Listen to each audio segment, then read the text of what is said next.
ಬಳಪ ಹಿಡಿದ ಭಗವಂತ ಇರುತ್ತಾನೆ ನಮ ಸುತ್ತ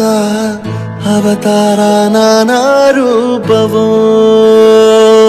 ನಮ್ಮೆಲ್ಲ ಹಣೆ ಬರಹ ತಿದ್ದಿ ಬರೆಯಲು ಕತ್ತಲೆಯಿಂದ ಬಂತ ನಮ್ಮ ಕೈಯ ಹಿಡಿಯುತ್ತ ಕರೆದೊಯ್ದ ಬೆಳಕು ತೋರಲು ಭಯವಾಗಿ ಗದರೋದು ನಮ್ಮ ಬೆಳೆಸಲು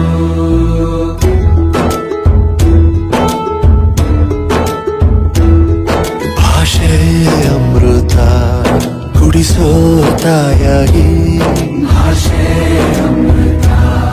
ಕುಡಿಸೋ ತಾಯಾಗಿ ಭವಿಷ್ಯ ಬರೆವಂತ ತಂದೆನೂ ಆಗಿ ತಂದೆನೂ ಆಗಿ ಚಂದದ ಜೀವನ